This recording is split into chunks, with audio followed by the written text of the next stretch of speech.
As promised, breaking moments ago, more than $200 billion coming into the coffers in tariffs, and now we're learning where some of that money will go. The White House has just announced that the Women and Children Food Program will not be cut off while the government is shut down.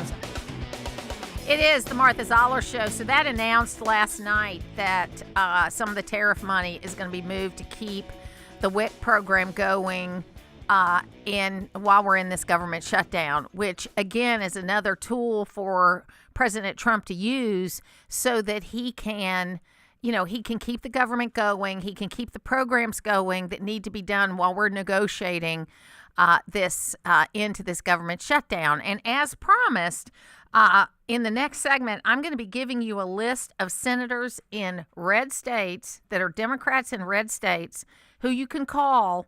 I know we're calling Ossoff and Warnock, and it is working because their lines, I'm hearing from my sources in D.C., their lines are full of people telling them to change their vote. If I were a guessing woman, I'd say Ossoff will change his vote, Warnock will not. But right now, we've got Congressman Austin Scott not in the House, but on the phone. He's one of my favorite people. And you did your job, Austin. Y'all voted for a continuing resolution that I don't like continuing resolutions. I'd rather be back on regular order, but you voted on one to buy some time that is the same one that's been voted on for about 3 years, basically with just the dates changed. That's right, Martha. And let's go back to what you just said about WIC, the Women's Infants and Children's Program. So if you think back to when we passed the Working Families Tax Cut, the Democrats said, they're going to kick all of these people off SNAP. They're going to kick these people off WIC. They're going to kick these people off Medicaid. What they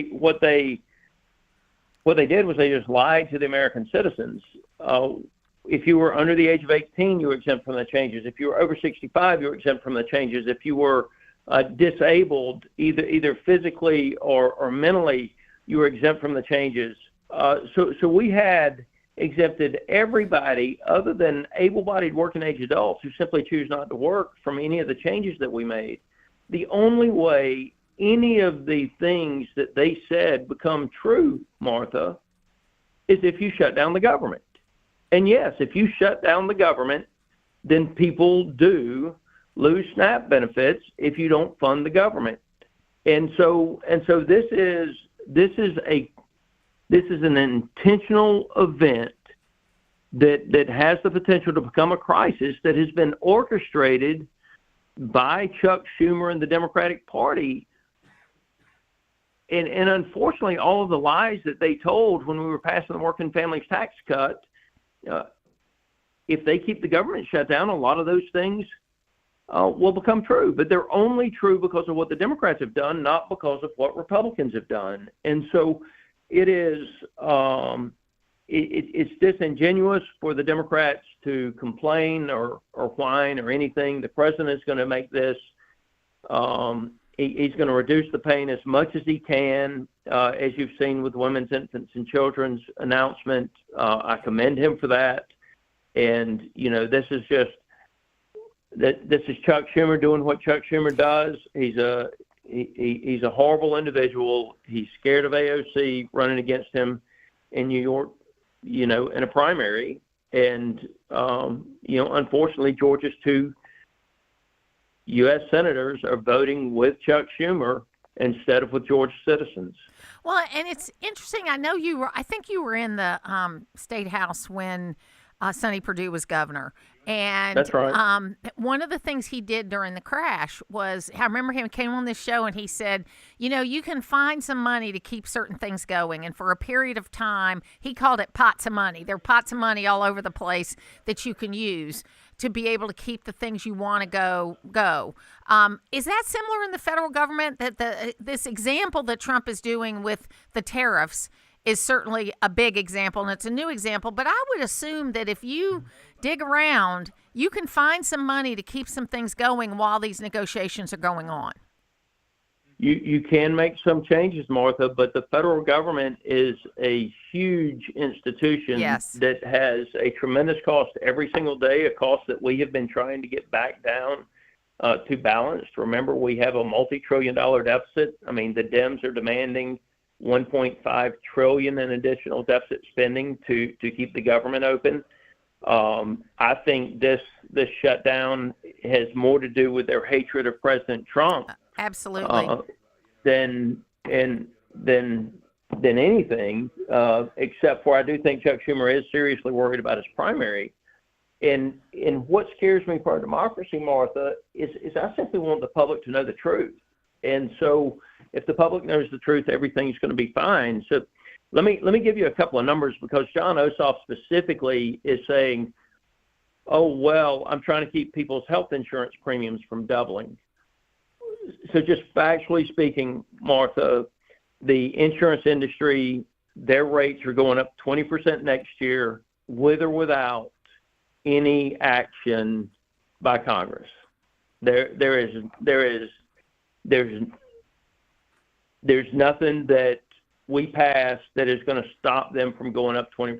They're going up 20%. It is the end result of all of the things that they did with the Affordable Care Act when they took competition out of the health insurance industry. And even the Washington Post said it hasn't been very affordable just last week. That's right. And so across the board, the rate filings for the 2026 tax year are 20% higher than they were for the 2025 tax year. Now, this gets a little detailed, but let me give you some math. And you can double check me on KFF, and these numbers are coming from the Marketplace 2024 Open Enrollment Report. There 1.247 million Georgians that are receiving the IRA subsidy that Democrats voted to allow to expire in their bill at the end of 2025. Again, so they voted for the expiration of this in their piece of legislation. And 1.247 million Georgians are receiving this IRA subsidy right now, the Inflation Reduction Act subsidy. The total cost of that subsidy, Martha, is $658 million for the state of Georgia. $530 a year, $44 a month, $1.45 a day is what that subsidy amounts to on the average insurance contract, the average affordable contract in the state of Georgia. That is what the IRA subsidy is. Now, John Ossoff and those guys are using this as an excuse to not fund any other aspect of the government. And they are simply not being honest about what they did in them voting for the expiration of this at the end of 2025, and in how little this actually is. It amounts to $1.45 a day per person that is receiving the IRA subsidy in the state of Georgia.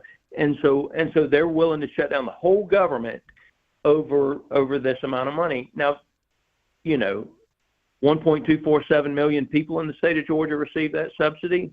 Those 1.247 million people, the premiums on those contracts are going up 20% with or without the subsidy, Martha. So that's the gross premium. Then obviously you have the tax credits, and then you have the net premium to the consumer. But what's happened with health care, the same as happens with any other product. When you remove the person who's purchasing the product from the decision-making of the product, both the price and the service, then the price goes up and the quality goes down. And so the U.S. healthcare system is not as good today as it was 15 years ago. And yet we pay significantly more money for it. And it's the end result of removing the consumer from the decision-making process. Well, we have an opportunity here in the next few days, and there will be a vote taken. Every federal employee got a paycheck at the first of the month, okay? So we've got a window of opportunity till around the 15th of the month before anybody really starts missing anything, okay? And obviously Social Security folks got all their money, and that should not be impacted, Social Security payments, because that comes out of a different fund, but they got that at the first of the month. So the only thing that would be impacted would be the processing. That's right. Processing of new enrollees. That's right. So we have an opportunity, and we as a people can get together and put some pressure on these senators that are in red states. And in the next segment, I'm going to give you a list of who those folks are, because I understand, Austin, their phones are burning up. You know, people are calling saying, we want you to change your vote. And they're not doing it because they care more about their caucus than their constituents. And they hate Donald Trump more than they love their constituents. And that's just the truth. That's right. And then both of our guys voted against keeping the government open the last time. Yeah, I mean, they're not, they don't represent the state of Georgia, and we have got to make sure that we get better representation next time. Austin Scott, thank you so much for being with us today. Thank you, Martha. Thank you. I hope you heard the things that he said, because it is really important that we understand it. Folks, make the phone calls. When we come back, I'm going to tell you exactly who you need to call, also where you need to call, and what friends you need to enlist across the country to make the best impact. We'll be back. It's the news that affects you and the talk that keeps you listening. We'll continue on with additional discussions today as we stay engaged. North Georgia's News Talk, AM 550 and FM 102.9 WDUN. You already know Gainesville Mechanical for their award-winning HVAC service, but did you know they handle plumbing too? Because plumbing problems never happen at a good time, you need a trusted, experienced team there when they do.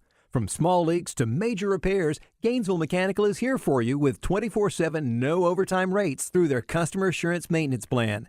Proud to be named Best of Hall for HVAC and plumbing, Gainesville Mechanical and Bryant, doing whatever it takes to keep North Georgia cool since 1989. Fall is planting time in North Georgia.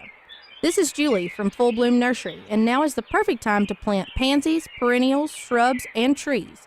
Planting in the fall gives your new plants time to become established without the stress of heat and dry weather. We've got over 4 acres of plants for you to choose from, so come see us for all your fall projects. Our knowledgeable staff will help you pick out the right plant for the right spot. Be sure to like us on Facebook and visit us on the web at fullbloomnursery.com. Fall in and save big at Krause Family Hyundai. This fall, drive a new Hyundai Santa Fe with as low as 0% APR financing, or lease a new Hyundai for as little as $239 a month. And every new Hyundai comes with America's best warranty, a 10-year, 100,000-mile limited powertrain warranty and Hyundai Assurance. With hundreds of new Hyundais to choose from, you can get it all this fall. Visit KrauseFamilyHyundai.com for full details and see us on Atlanta Highway exit 16 off 985. Let's go! You're still glowing, flirting, grooving. You still got it. But your immune system weakens as you age, making it harder to fight flu, pneumococcal pneumonia, RSV, and COVID-19. Vaccines are a key part of any health routine and help strengthen your immune response. Ask your doctor or pharmacist which vaccines you need. Schedule in minutes at vaxassist.com. Sponsored by Pfizer. eBay has reinvented vehicle buying. From click to curb, everything's covered.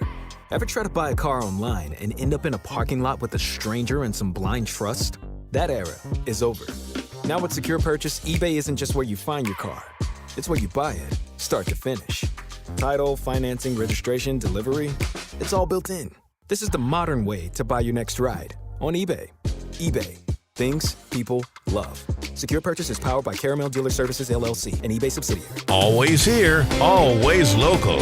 From the Access WDUN Hardy Chevrolet Newsroom, Gainesville City School Board recognized with the Georgia School Boards Association's 2025 Exemplary Board Recognition. Details at Access WDUN and coming up on North Georgia's News Talk. It's the Martha Zoller Show, presented by Gainesville Mechanical. From the Northeast Georgia Health System studio in downtown Gainesville on AM 550 and FM 102.9 WDUN. Thanks, Mr. Chairman. Madam Attorney General, let me ask you this question. Were you consulted by the White House before they deployed National Guard troops to cities in the United States? I am not going to discuss any internal conversations with the White House. You won't even say whether you talked to the White House about this? I am not going to discuss any internal conversations with the White House with you, Ranking Member. I noticed that. What's the secret? Why do you want to keep this secret? The American people don't know the rationale behind the deployment of National Guard troops in my state. The word is, and I think it's been confirmed by the White House, they are going to transfer Texas National Guard units to the state of Illinois. What's the rationale for that? Yeah, Chairman, as you shut down the government, you voted to shut down the government, and you're sitting here, our law enforcement officers aren't being paid. They're out there working to protect you. I wish you loved Chicago as much as you hate President Trump. And currently, the National Guard are on the way to Chicago. If you're not going to protect your citizens, President Trump will. I've been on this committee for more than 20 years. That's the kind of testimony you expect from this administration. A simple question as to whether or not they had a legal rationale for deploying National Guard troops becomes grounds for a personal attack. I think it's a legitimate question. It's my responsibility. She refuses to answer as to whether she had any conversation with the White House about deploying national troops to my state. That's an indication, I'm afraid, where we are politically in this place. Let me ask you another question. I want to, if you will, hold on a second. So that's Pam Bondi and Dick Durbin going back and forth. They go on to talk about the Epstein flight logs, which Dick Durbin blocked coming out because he's one of his big donors is the number 2 guy for Jeffrey Epstein. He said he blocked those flight logs from coming out because he was never requested in writing by the senator who was requesting him, Senator Marsha Blackburn. And she jumped in and said, sir, that's not true. I wrote you multiple times asking for this. You just ignored me. So Pam Bondi was on fire yesterday. It was an oversight hearing, and she was ready with these guys' donors, with their previous history. Senator Blumenthal from Connecticut, who lied about his military service. She threw that back in his face, but she did it calmly, coolly, collectedly.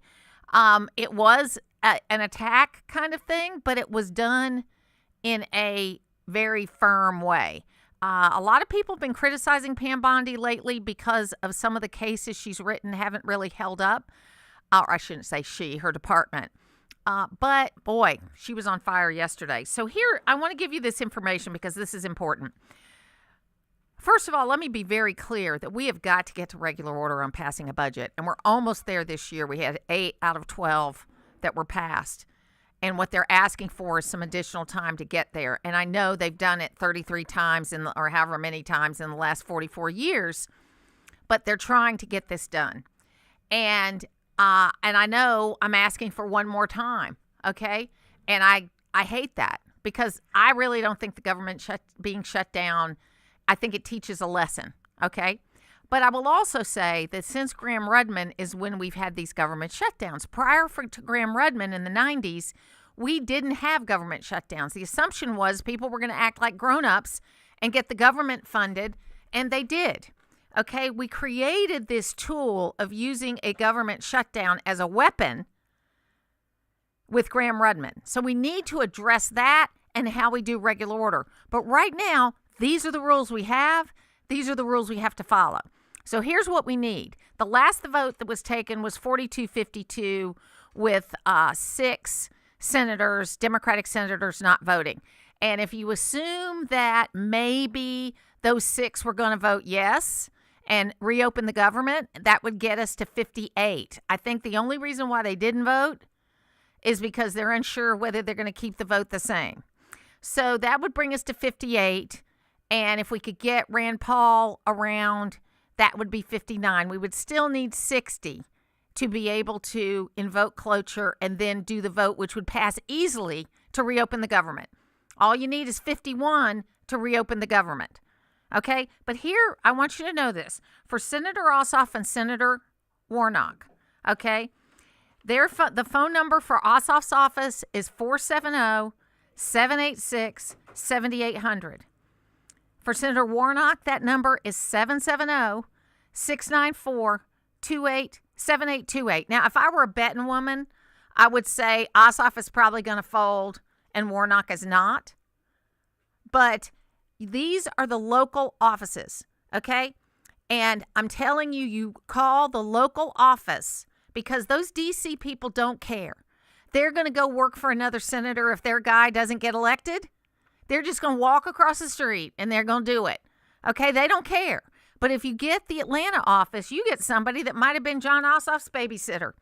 She might have been somebody that knocked doors for him. She might have been somebody that canvassed. So she cares whether John Ossoff gets reelected or not. Okay? She or he cares. So call the local office. But here's the other job I'm going to give you to do. We all have friends and neighbors around.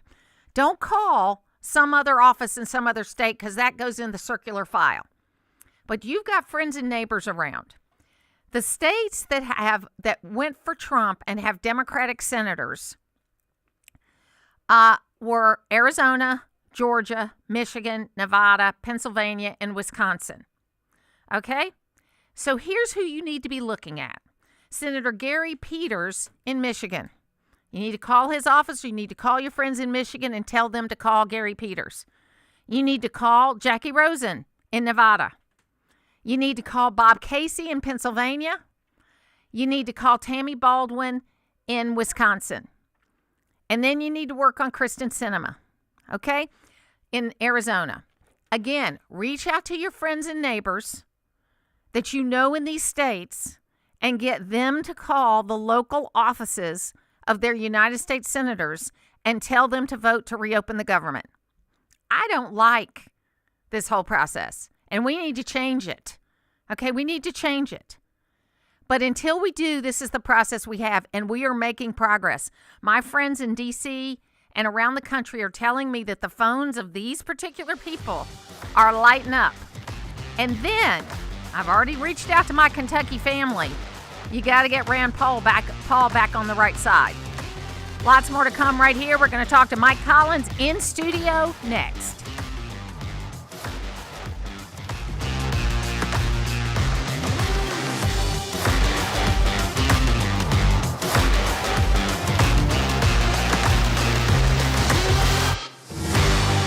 It's football time, which means Thursday and Sunday take their rightful place as the best days of the week. Well, those 2 days just got better because now through October 26th, Keno has 30% higher payouts during bonus hours. Say it with me. Higher Keno payouts on Thursdays and Sundays during bonus hours. Win $500, it becomes $650. That's like getting extra field goal points for scoring a touchdown. So play Keno online and anywhere Keno is sold and get 30% higher payouts during bonus hours. Thursdays 6 to 8 p.m. and Sundays 1 to 3 p.m. Keno bonus hours only through October 26th and only from the Georgia Lottery. Please play responsibly. Always check and sign your ticket. Play the Georgia Lottery anytime, anywhere, on any device with Powerball, Mega Millions, Keno, and more. Win up to $400,000 instantly with over 50 fun DigiGames. Play now at PlayDigi.com. That's PlayDigi.com.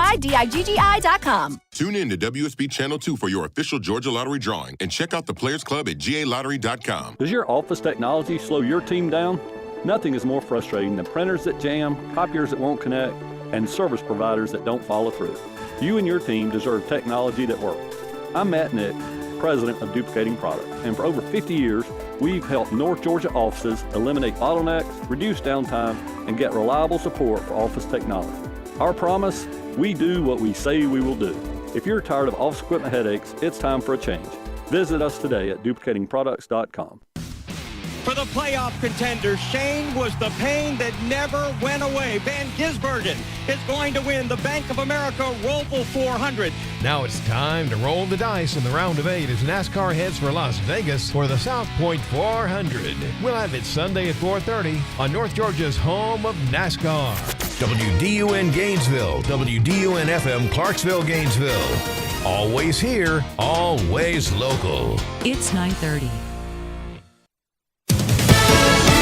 Fox News, I'm Therese Crowley. Former FBI Director James Comey at the defendant's table in Alexandria Federal Court, being arraigned for a false statement and obstructing Congress about his 2016 Russiagate investigation of Donald Trump. Current FBI Director Kash Patel says unraveling false accusations against Trump and allies led directly to new findings that Biden-era Special Counsel Jack Smith surveilled 8 GOP senators after the Capitol riot, telling Fox's Hannity. When we got in there, and when I got in as the FBI director, from my experience as Russiagate, I knew where to look and what rooms to open and what doors to kick down. And that's what we did. We found this information to expose the politicization by Jack Smith and the prior Department of Justice. The Senate takes a morning vote on a 6th attempt to reopen the government, and Texas troops join the National Guard in Illinois. President Trump posting Chicago's mayor should be in jail for failing to protect. America's listening to Fox. Always here, always local. From the Access WDUN Hardy Chevrolet Newsroom, I'm Steve Winslow. Hall County Board of Commissioners suspending the County Planning and Zoning Commission in response to allegations that 3 members held a meeting and conducted county business without public notice. WDUN's Logan Landers with more. The board received a complaint that several people, including another planning commissioner, observed the 3 members of the Planning Commission meeting conducting county business on September 15th. The meeting allegedly had no public notice, agenda, or meeting minutes, which violates Georgia's Open Meetings Act. District 3 Commissioner Greg Poole introduced a motion to suspend the Planning Commission's activities until a third-party investigation can be conducted. A candidate for Gainesville City School Board's District 2 seat recently shared plans for the school system should he be elected November 4th, which includes a race with Gainesville City school teacher Amy Kerr. However, Trey McFall plans to prioritize equitable access to high-quality learning if elected. I think we have so many programs and things that exist currently and could be brought to the forefront, and I think we just want to continue to make those things accessible to all of the students in our school system. And White County officials are preparing to inform residents about a proposed floating local option sales tax, or FLOST. A public hearing will be held Tuesday, October 14th at 5:30 p.m. from the White County Administration Building. Details at Access WDUN. Now here's your Access WDUN weather forecast. Well, North Georgia, a great Wednesday morning. And we've got partly to mostly cloudy skies, which will continue through this morning. Highs in the low 80s. From the Access WDUN Weather Center, I'm meteorologist Holly Strano. In Blairsville, 67 degrees, Maysville, 69, and in Gainesville, 70. From North Georgia's News Talk, AM 550 and FM 102.9 WDUN. There's nothing like cool, crisp air of fall in North Georgia after a hot, humid summer. Conditioned Air Systems is here to get your HVAC system ready for the changing seasons. With regular maintenance that saves you money on your energy bill, and look no further for quick, reliable plumbing repairs or installation services. Conditioned Air Systems has been a trusted name in Northeast Georgia for over 45 years. Call us today at 1-800-AC-REPAIR. It's Mike Robertson of Oakwood Tire and More. As our name suggests, we can handle all your tire needs, but some have asked what we mean when we say and more. At Oakwood Tire, we're more than just tires. We also handle general repair, we handle alignments, brakes, AC service, suspension work. Speaking of suspension work, if you're looking to upgrade your ride, we can put tires, wheels, lift kit, anything like that on there. See us at www.oakwoodtire.com. Stop by at 3120 Atlanta Highway, where we're more than just tires.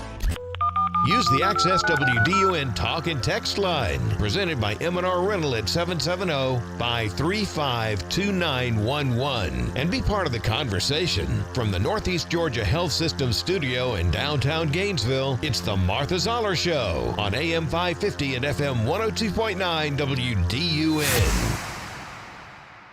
And, you know, Senator Durbin, I find it very interesting that you refused repeated Republican requests to release the Epstein flight logs in 2023 and 2024. You fought that. Did you take money from Reid Hoffman, campaign donations, who was a huge Epstein friend? Why did you fight for years? Why did you fight to not disclose the flight logs, Senator Durbin? I can tell you I did not refuse. One of the senators here wished to produce those logs, and I asked her to put it in writing, and she never did. Yeah, I think Senator Blackburn would quarrel with you on that. It is the Martha Zoller Show. So Pam Bondi was on fire yesterday in the Oversight Committee, calling names, bringing out donors, all that stuff. It was amazing to watch. Joining me right now is Representative Mike Collins. He represents the 10th Congressional District. He's running for the United States Senate, and he's here in the studio with me. Welcome. Yeah, good morning. I know you didn't have time to watch that hearing, but that was something to watch. No, I got to listen to a little bit late last night on the way home. So first of all, let's talk about the campaign. You had a fantastic third quarter. Tell us about that. We did. You know, it's exciting that you actually can feel the momentum push. You know when people are with you and behind you. We've had so many people reaching out, asking how they can help. And we had a great fundraising quarter, you know, at 1.9 that we brought in and add that to the congressional side we had 2.9 quarter. and still sitting on 2.4 in cash in this thing. So that side is good. We know the polling data out there has got us in first place. We know we're in first place with the grassroots. We've got the whole combination that we need now to take this fight to John Ossoff. What we'd love to see now is just to start uniting around us, and let's coalesce and consolidate this field so that we don't beat on each other as far as Republicans for 12 months and then you beat on Ossoff for 5. I'd much rather us just duke this out right now and get it done and then beat on Ossoff for 12 months. Yeah, I think there'll be, I think the tact is to go after John Ossoff instead of each other, but I know you're going to have to define each other, okay, which you have to do. And, you've got your colleague Buddy Carter is in this race as well as Derek Dooley. And, I mean, look, Derek sat in this chair. He's got a lot to learn on the issues, and I think that it's going to be interesting to see how this plays out. But it's still early. There's a long time between now and May. You never know who's going to finally qualify or march. You're right. And when I ran for Congress in 22, I think we had 13 that were talking and 8 that qualified. And of course, we won our way through an 8-way primary. So it's not anything that we're not accustomed to as far as fighting our way through things. But we definitely, we have the right message and the right story in this campaign. And Martha, this is a midterm election. I mean, this is all about turnout. About turnout. Period. And if you don't turn out the president's people, the MAGA base, you're not going to win this thing. Well, and I wouldn't even call it the MAGA base. Part of it is the MAGA base, but there were a lot of first-time voters that only voted for President Trump. And yes, that's MAGA base, but they're not active like the way some of these MAGA voters are. They're loyal to the president. They're loyal to the president. Right. They're not traditional voters. They're not 404 voters yet. We want to get them to be that, right? Right. But they look at things differently, and they're working class. You know what I mean? And the biggest concern I have is what I'm hearing from kids that I mentor that are in that 25 to 35 range is they're not feeling it yet. They still love the president. They still love what he's doing. We have a company here in Hall County that just laid off 211 people because the tariffs have slowed down. They do a lot of steel and aluminum kind of work. The tariffs have slowed down. So that's the only concern I've heard. Well, and I'm sure you hear it too. You're going around. We do. We hear it. And what I like to tell people is, President Trump is a very successful person. People trust him, and I trust him. I know he gets up every day and he thinks about that forgotten men and women across this country. He looks at that's who he fought for. I mean, you think about it. He went to Washington, D.C. to take on that political class. And he was standing up for just the average person out there, the hardworking people. They just want to get up and go to work and provide for their families.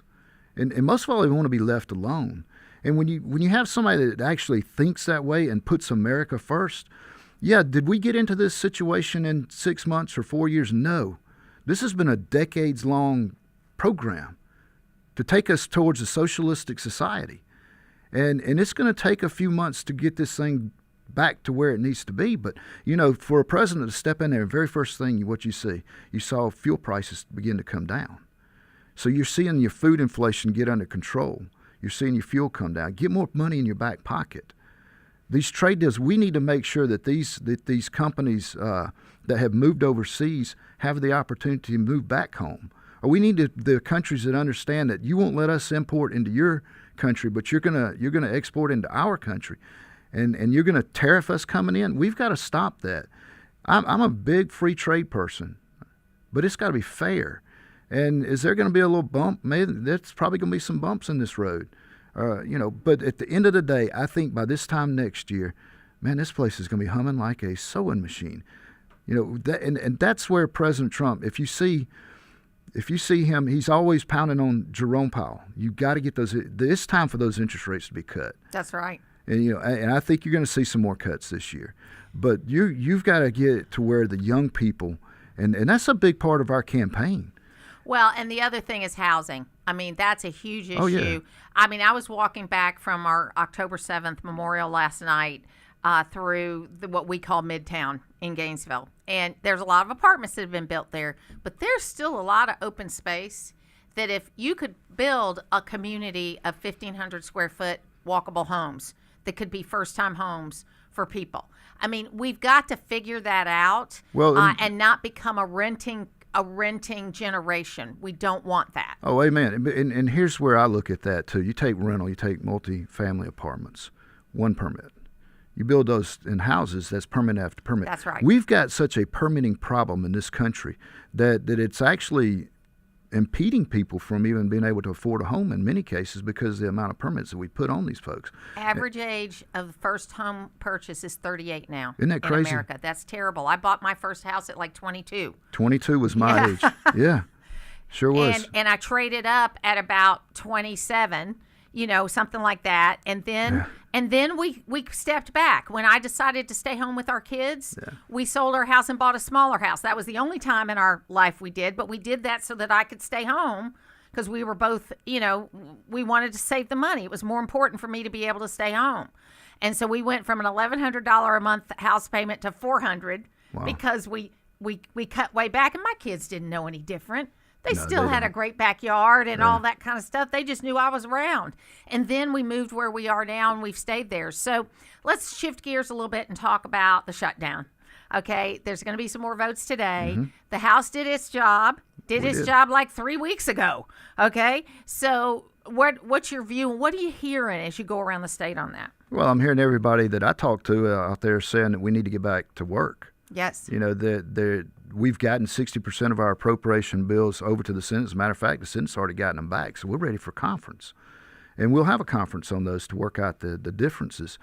But the thing is, we've got the rest of those appropriation bills laying there, ready to be put on the floor of the House. And people say, well, what does that tell me? What does that mean? Well, that means that we get back to regular order, you won't have a CR problem.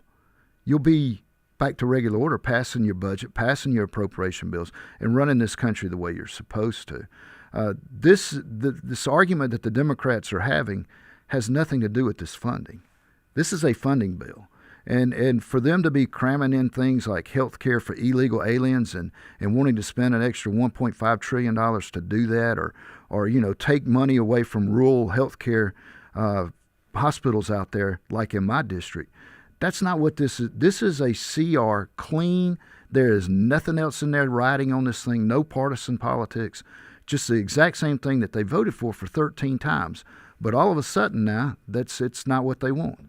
What they want is they want to get President Trump. So right now you're in a position where you're in a House position where y'all have the pocketbook strings. Yeah. What are you going to bring to the U.S. Senate if you get elected to that's going to help finish this process? Because we've gone from getting no appropriations bills to a couple. Now we got 8 this time. Not on time, but close enough for government work.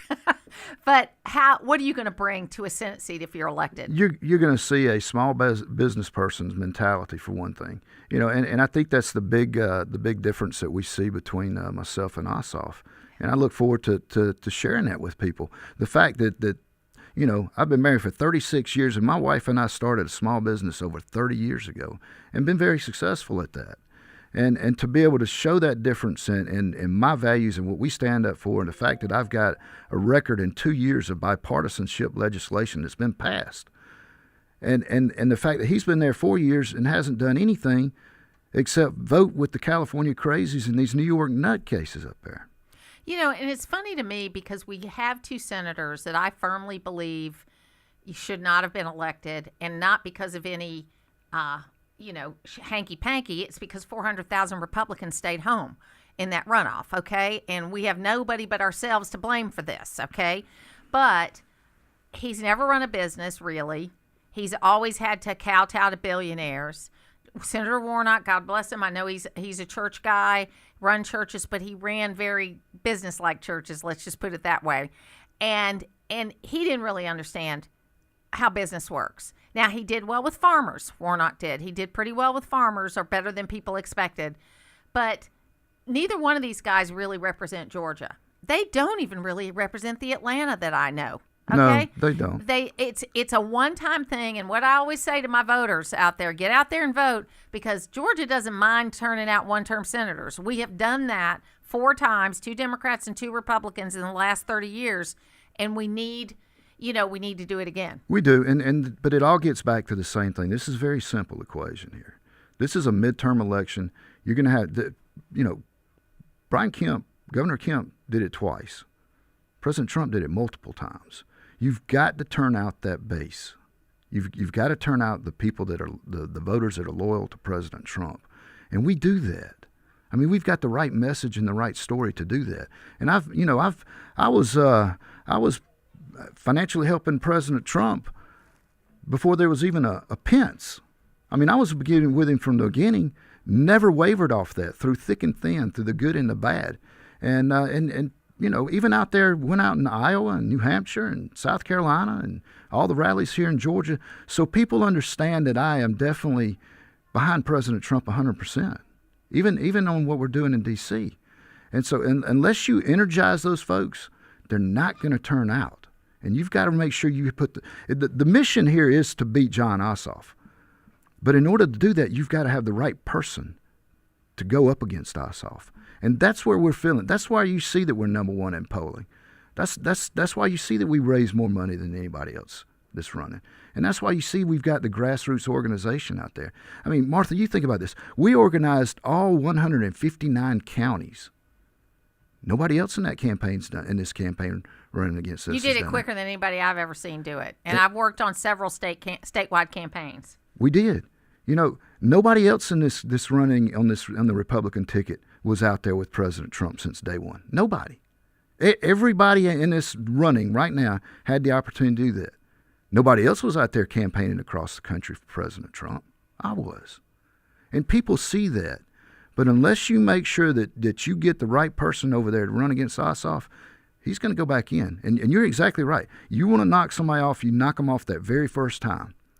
And you look at Jon Ossoff and what he stands for, the guy has voted everything that the California crazies and these nut jobs in New York tell him to. We'll take a break. When we come back, we've got one more segment with Mike Collins. What you see is what you get. I call it like I see it. What's right is right and what's wrong is wrong, ladies and gentlemen. We have always believed that on this radio program. It's Todd Starnes, weekdays at noon on AM 550 and FM 102.9 WDUN. Fall in and save big at Krause Family Hyundai. This fall, drive a new Hyundai Santa Fe with as low as 0% APR financing, or lease a new Hyundai for as little as $239 a month. And every new Hyundai comes with America's best warranty, a 10-year, 100,000-mile limited powertrain warranty and Hyundai Assurance. With hundreds of new Hyundais to choose from, you can get it all this fall. Visit KrauseFamilyHyundai.com for full details and see us on Atlanta Highway exit 16 off 985. Have you been driving 25 in a 55-mile-per-hour zone? Are your passengers concerned about your vision? Don't let glare at night or in the rain slow you down. Hi, this is Kim. Here at Advanced Eye Center, we offer all laser LASIK, clear lens exchange, specialty lenses with laser cataract surgery, as well as contacts and designer glasses. Our doctors handle a wide variety of vision problems for people of all ages and are skilled at providing fantastic solutions. Come see why we're voted best in Hall County year after year. Advanced Eye Center, vision correction for all ages. Waste Eliminator is a full-service waste management company, providing critical disposal, recycling, and environmental solutions for business and residential clients. From large-scale commercial projects to smaller residential cleanups, Waste Eliminator offers reliable dumpster rental service tailored to your needs. Whether you're tackling a renovation, new construction, or even a simple home cleanout, Waste Eliminator will manage the waste efficiently and sustainably. Visit online at wasteeliminator.com. Have you ever been at your wit's end over your community? Hi, this is Whit Martin, pastor of Asbury Chapel. There are plenty of ups and downs in a community. But as God's people, we have a command in Jeremiah 29:7 that tells us to seek the peace and prosperity of the city, to pray to God for it, because if the city prospers, then the people will prosper. I want to encourage us today to truly look for ways to be a blessing to the community. The best way is to offer the truth of Jesus Christ to any and all, so that the change He brings can transform the place we live into a place that reflects the kingdom of God. Many of us know the Lord's Prayer, praying, "Thy kingdom come, thy will be done on earth as it is in heaven." If our prayers and our efforts are aimed at God's kingdom making a difference here, what goodness and grace there can be for us all. And that is Wit's End. Asbury Chapel invites you to learn more by joining us for worship on Sundays at 10 a.m. Visit asburychapel.net for more information. Always here, always local. From the Access WDUN Hardy Chevrolet newsroom, if you're gearing up for fall leaf watching in Northeast Georgia, you may want to do so a bit earlier than usual. Details at Access WDUN. And coming up on North Georgia's News Talk. It's the Martha Zoller Show, presented by Gainesville Mechanical, from the Northeast Georgia Health System studio in downtown Gainesville on AM 550 and FM 102.9 WDUN. Let me talk about the shutdown here real quick, and I promised you just 5 fast facts, 5 key facts, okay? I'm going to start with Leader Schumer's record, because he is leading the opposition, and he is the one telling the Democrats to keep the government shut down. Chuck Schumer has been in Congress for 44 years. He was first elected to the House in 1981. Just for reference, I was 9 years old. I was in the 3rd grade when Chuck Schumer came here to Congress. Throughout his entire career, he has been very, very consistent about the necessity of keeping the government open until just now. In fact, I want to read to you an excerpt from 7 months ago, his floor speech on March 13th, 2025. Good. This is Senator Chuck Schumer in March of this year. Quote, on the Senate floor, while the CR bill is very bad, the potential for a shutdown has consequences for America that are much, much worse. I believe it is my job to make the best choice for the country to minimize the harms of the American people. Therefore, I will vote to keep the government open and not shut it down, unquote. It is the Martha Zoller Show. I'm here with Mike Collins. And Mike, I'm so impressed with Mike Johnson. I mean, he has taken probably one of the most difficult caucuses that's ever been, and he's making it work. She thinks, Martha, I'm in that caucus. I know, but you're a difficult caucus, and not because you're hardline. It's because you only have one or two votes, maybe 5 if it's a good day. No, we're down to 1 right now. Yeah. So it's a very difficult thing. We've got really good leadership all up and down the slate there. They understand the mission. They understand what we need to do, and they've been able to keep everybody going in the right direction. Understand that sometimes you're not going to get 100% of what you want, but please don't take the football and go home. That's right. Let's keep this thing going in the right direction. That's why we've been so successful, and that's why we've gotten those appropriation bills passed, and we've got the others teed up and ready to go, and that's why you've been seeing work. And every committee and different levels, it's an amazing sight to watch and be a part of. I tell people every day, to me, this is the best time in history to be a member of Congress. And I absolutely love it. Because you take the 118th Congress, we were doing one thing at a time. We do that and we go to the next one. Right now, we're juggling 5 and 6 different balls in the air because President Trump understands that you can't just put one piece of the puzzle back in there. It's not going to work. You've got to put all the pieces together in order to make this thing come back to life. And so we're working on that, whether it's the permit issues, whether it's just these crazy regulations that have been put on the American people for so many years, or whether it's making sure that our taxes stayed low, the S corporation that we made permanent. That rate was about to double. And that's the things that when you start looking at the difference of what John Ossoff has been voting for out there, he voted against all that. Now, I was down in South Georgia, and some of the farmers said, well, Senator Ossoff came down here and spoke to us, talked a really good game. Yeah, he did. He's good at talking, and he'll write a few letters. But when it comes down to voting, he voted against those farmers because we put a lot of the farm bill inside that budget reconciliation of the Work Families Tax Cut Plan, which was known as the big BBB. Yes. So we put a lot of that farm bill in there to help these farmers. And now you see again, John Ossoff is against the American farmer, especially here in Georgia, because he has voted to shut this government down at a time when those grant money was going out from Hurricane Helene. You've got a lot of farmers that are just hanging on by their fingernails. And they were depending on that to get them through the winter and to get them started up again next spring. Well, just the government shut down. John Ossoff doesn't realize that, and he doesn't care if he does realize that, because he's not putting the people of Georgia first. He is beholden. Everything he does up there, he has got to look to those crazy people in California or those nut jobs that he deals with up there in New York that fund him and keep him where he's at. And he knows that. Well, it's very disappointing because I think that there is an opportunity to get back to not only regular order, but having real discussions about things. And it's just not happening. And it's because they're playing this click game instead of actually dealing with people. And that's one thing about you, and we only have got a couple minutes left, but the bills you've gotten passed, you did the shoe leather. You walked around Congress. You got the votes for it.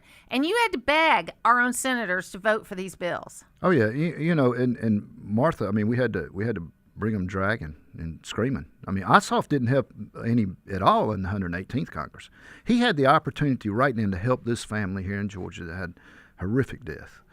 And because they had the majority in the Senate during that time. Didn't lift a finger. Not a whisper.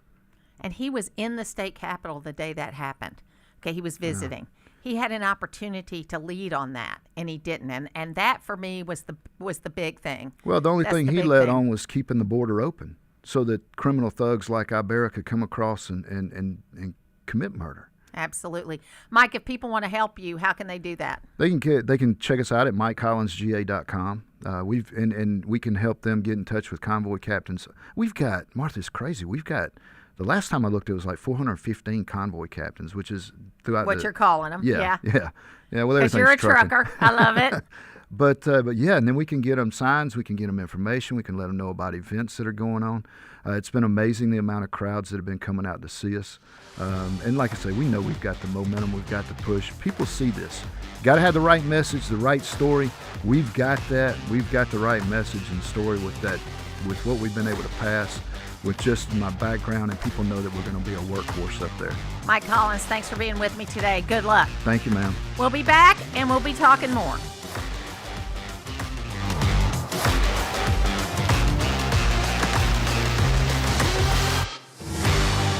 The 28th annual Motul Petit Le Mans returns to Michelin Raceway Road Atlanta, October 8th through 11th. It's 4 days of world-class sports car endurance racing, culminating with a 10-hour IMSA WeatherTech Sports Car Championship season finale, along with action from 4 additional racing series. Enjoy the fan zone, car corrals, grid walk, and so much more. Tickets start at just $60 with kids 12 and under admitted for free. Get yours today at MichelinRacewayRoadAtlanta.com and be there for the Motul Petit Le Mans October 8th through 11th at Michelin Raceway. You're still glowing, flirting, grooving. You still got it. But your immune system weakens as you age, making it harder to fight flu, pneumococcal pneumonia, RSV, and COVID-19. Vaccines are a key part of any health routine and help strengthen your immune response. Ask your doctor or pharmacist which vaccines you need. Schedule in minutes at VaxAssist.com. Sponsored by Pfizer. It all comes down to this, folks. Yep, the entire season is on the line. But my throat has officially thrown in the towel. Sounds like you need Vicks VapoCool drops. They're max strength and vaporize sore throat pain. Whoa! These VapoCool drops hit fast. Speaking of fast, did you just see that play? Yeah, he vaporized that ball. That pun should have come with a penalty. Vaporize sore throat pain with Vicks VapoCool drops. Use as directed. WDUN Gainesville, WDUN FM Clarksville, Gainesville. Always here, always local. It's 10 o'clock.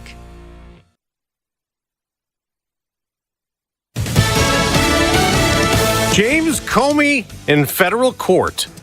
I'm Dave Anthony, Fox News. The ex-FBI director President Trump fired in his first term is going to be arraigned on 2 charges that Democrats call political. But Deputy Attorney General Todd Blanche tells Fox they're rooting out corruption. We are not worried about the political blowback, if any, of us doing our jobs. Comey is accused of lying during a 2020 Senate hearing in questions related to the 2016 Russian election interference investigation. We fully expect Comey to plead innocent on both charges, which a grand jury indicted him on late last month. Now, a statement from Comey's attorneys at the time read, Jim Comey denies the charges filed today in their entirety. We look forward to vindicating him in the courtroom. Fox's Alexandria Hoff outside the court in Alexandria, Virginia.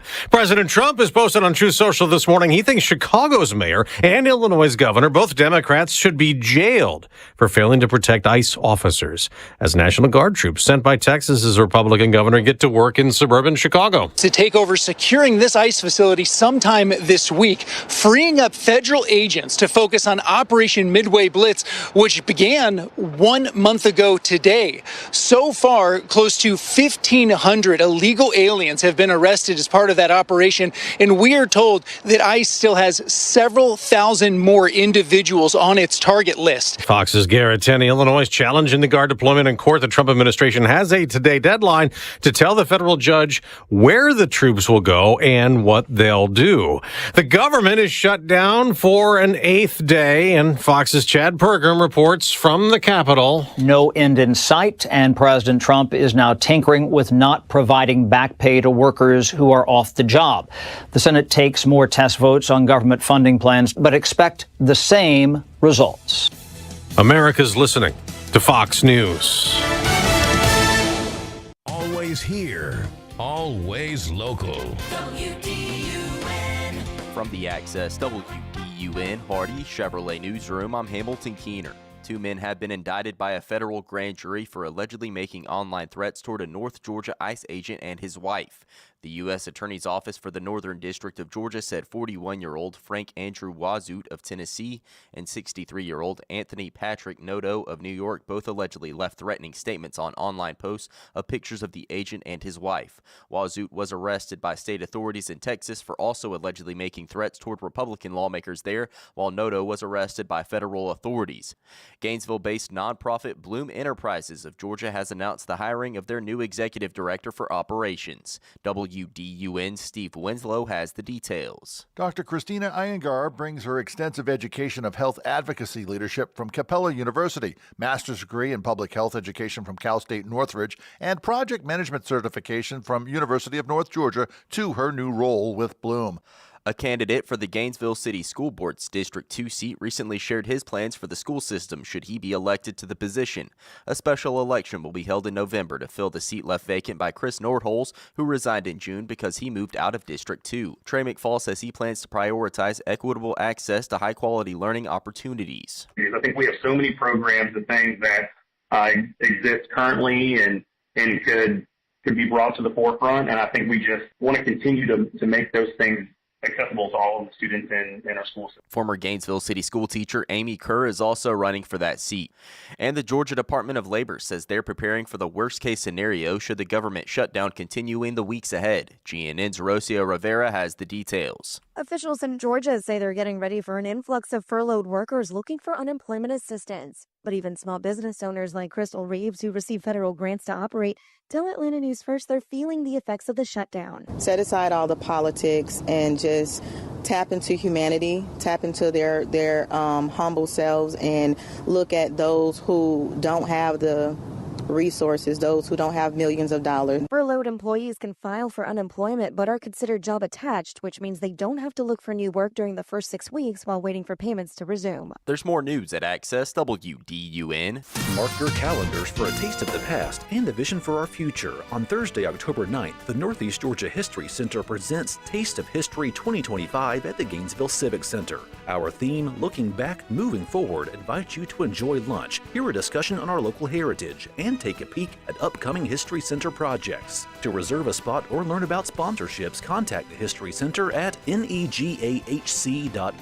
Taste of History 2025, where community, history, and hope come together. Hey folks, Todd Starnes here. When it comes to keeping pests out of your home, Mark Turner at Select Pest Control has it figured out. As the name implies, you get to select whether you want their professional team to take care of those pesky pests, or if you'd rather do it yourself, visit their retail store on Brownsbridge Road in Gainesville. Since 1993, Mark and his great staff have offered professional service, products, and advice to North Georgia. Visit them online at selectpest.net, or better yet, stop by Select Pest Control today and tell them Todd sent you.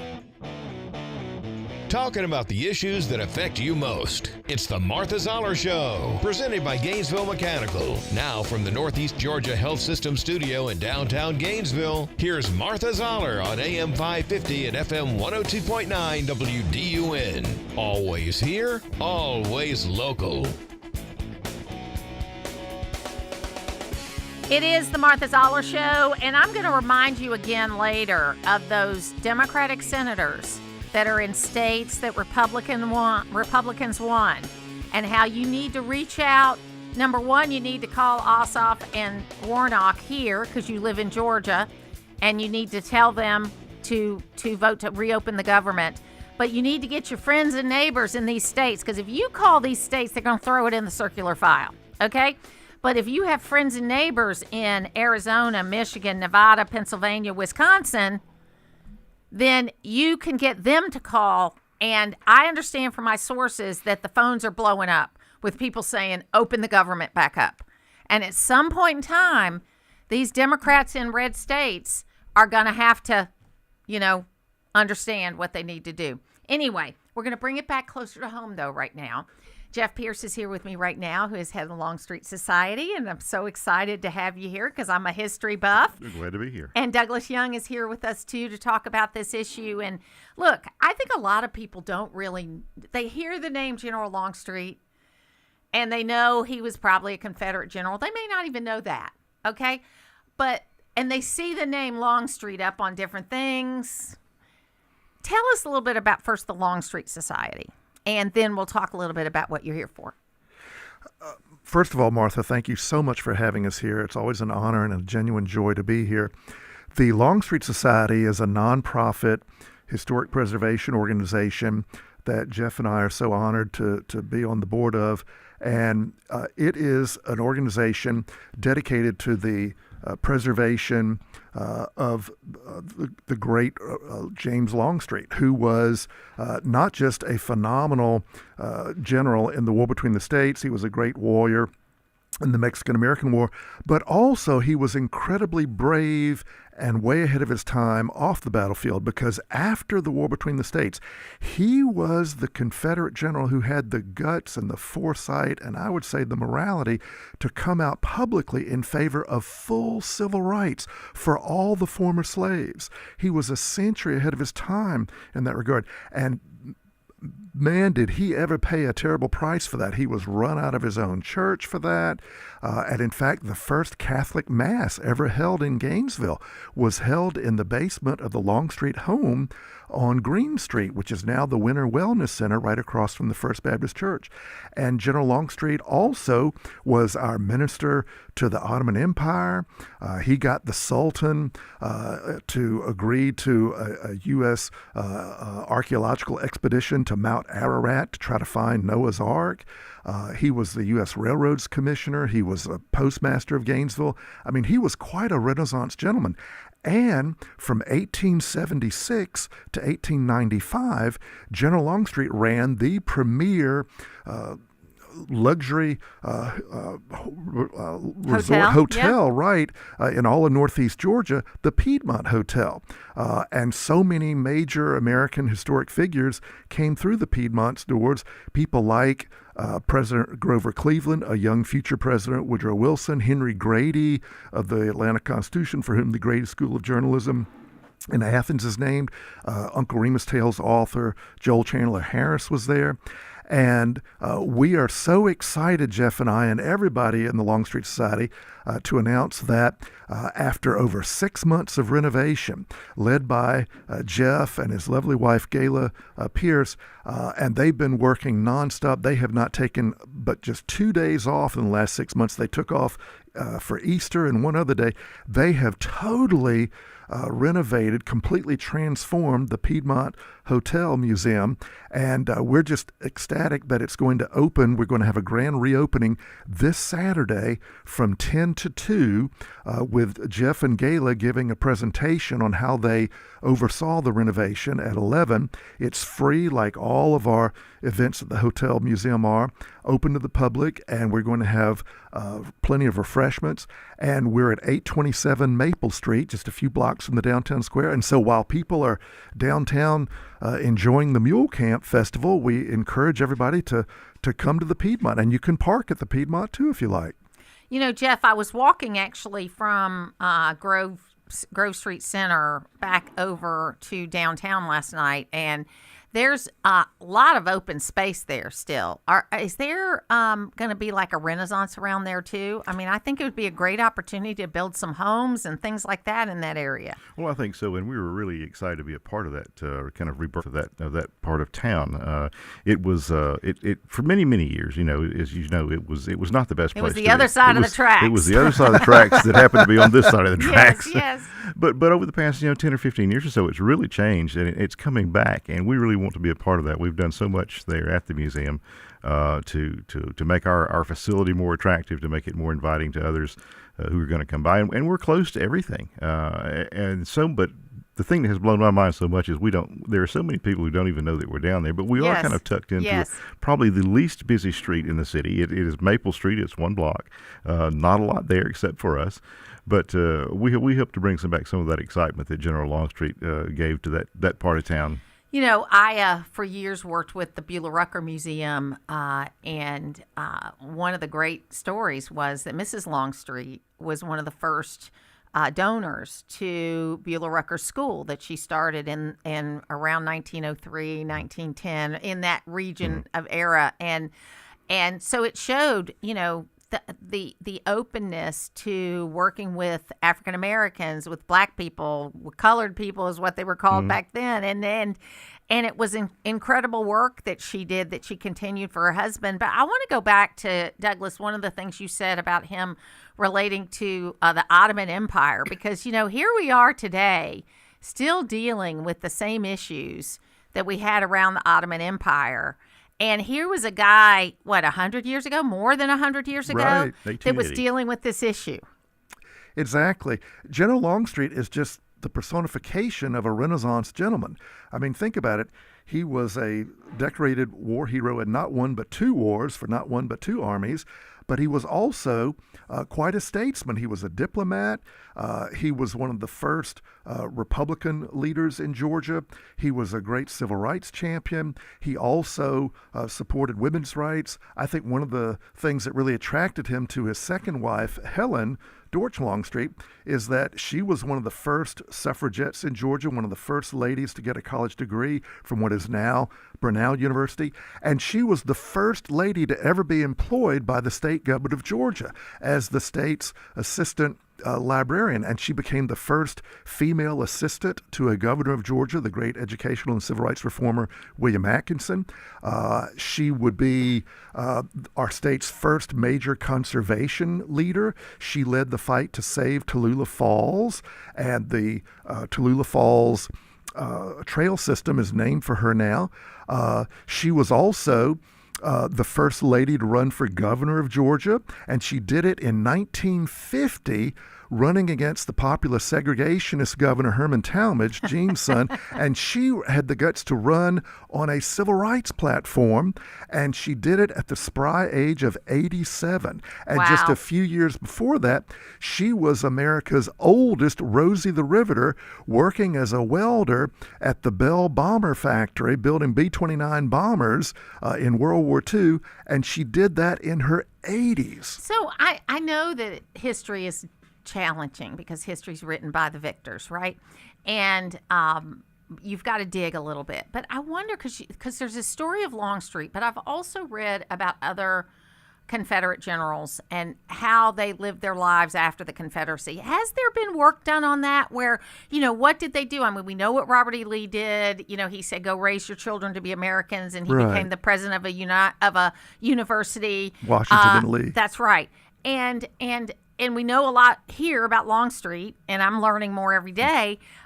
Was there any work done on that? That would be a great book, actually. What happened to those Confederate generals after the war? That's a good question. I'm not aware of any one book that examines their post-war between the states lives, but there are certainly many biographies that have been written about a number of the Confederate generals. So, Jeff, tell us a little bit how you got involved in this project. Well, I've been a part of the Longstreet Society on the periphery for many years. I have not done the work that I've done in the past 6 months during that time. But my story with the Longstreet Society actually goes back to about 1973. I was a 9-year-old student at at Oda Elementary School, and my dad was a city policeman for many years. And I got home from school one day, and he knew that I was a history buff. I had gotten that disease from him, and he told me to get in the car one day and he said, "Let's go somewhere." I said, "Okay, where we going?" He said, "Just hang on, just wait, we'll be there pretty soon." So, as a 9-year-old, I didn't know my streets in Gainesville. I didn't know where I was headed. So we pulled up in front of this old house, rather dilapidated old house, I might add. And then we got out and we walked up to the front door, and a very nice gray-haired lady had to be in her 80s, I think by then, answered the door and invited us in. And that lady was Miss Zelie Longstreet. That was General Longstreet's daughter-in-law. Wow. She still lived on Maple Street, and she lived in the portion of the hotel that exists today. And we went in and we spent the afternoon with her as she pulled out the general's artifacts, the personal artifacts that he had kept over the years, the things that had been saved. So many things were lost in the fire when his home burned. Right. But she had many things, from the funeral and battle orders and things like that. And I think that day my life kind of changed a little bit because I really kind of got a bite of history.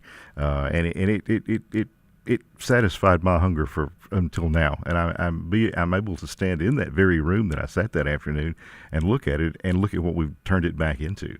And that room is now the General and Mrs. Longstreet's bedroom, because that's what it was. Their time here in Gainesville was not all spent at their home up behind City Park. Much of it was spent there on Maple Street. And this room has been dedicated to them. It is furnished exactly as they would have had it in the 1870s. It's pretty much a time capsule. Even the lighting and even the smells of the room, we have tried to emulate. Just an example, of course, the General was a famous cigar smoker. When you walk in that room, you'll smell a little cigar smoke. You'll smell a little bay rum, which was the most popular. That sounds good. Which was the most popular men's aftershave of the 19th century. So those kind of things have come into play as we've gone in and renovated the entire building.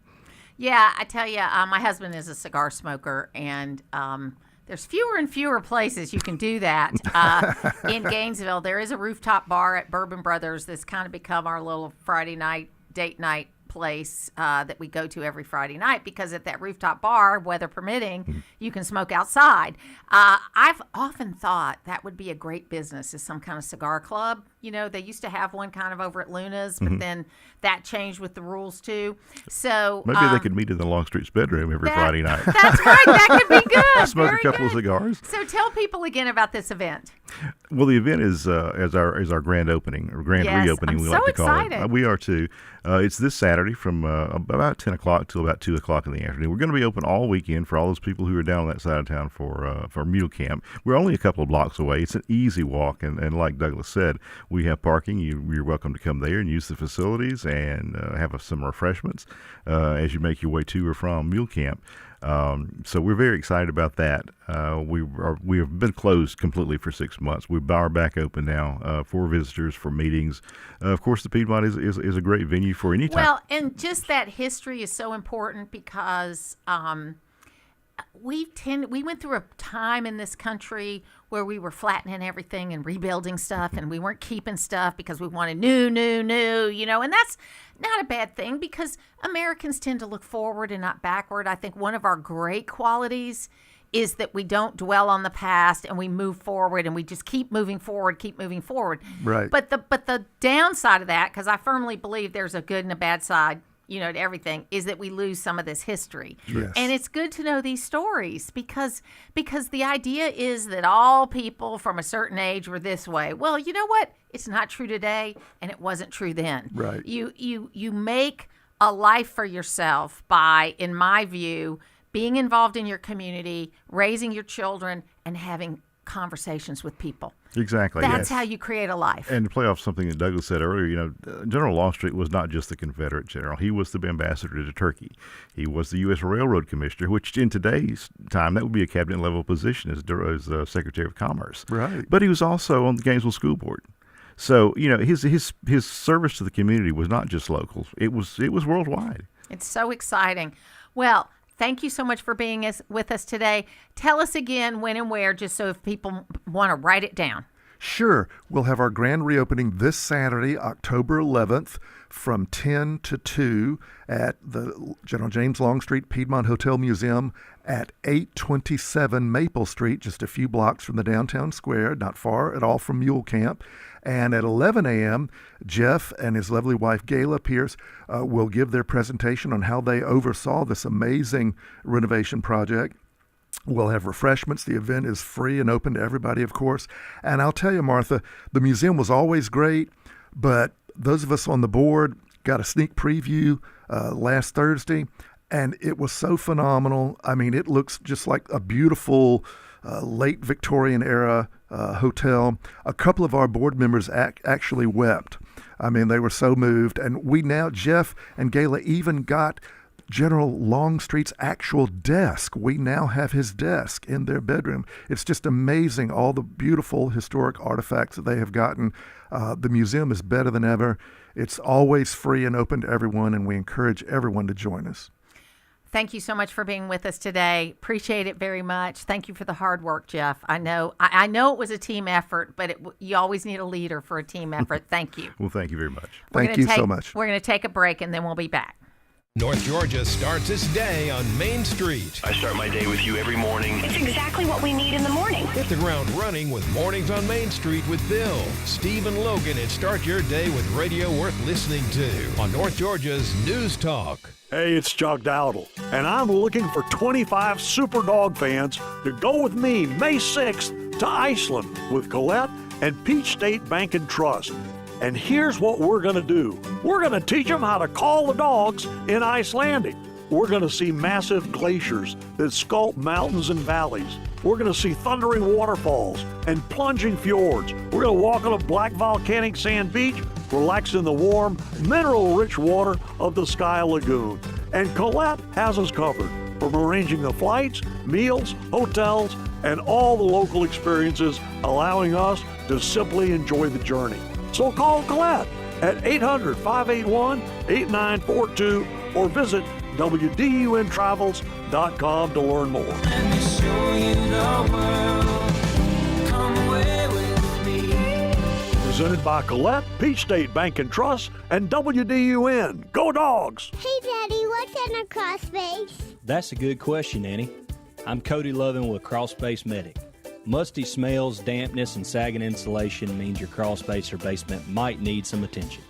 Our team quickly finds and fixes moisture problems, updates moisture barriers, and resolves structural issues, ensuring your home stays dry and comfortable. Don't let your crawl space problems affect your comfort, air quality, or property value.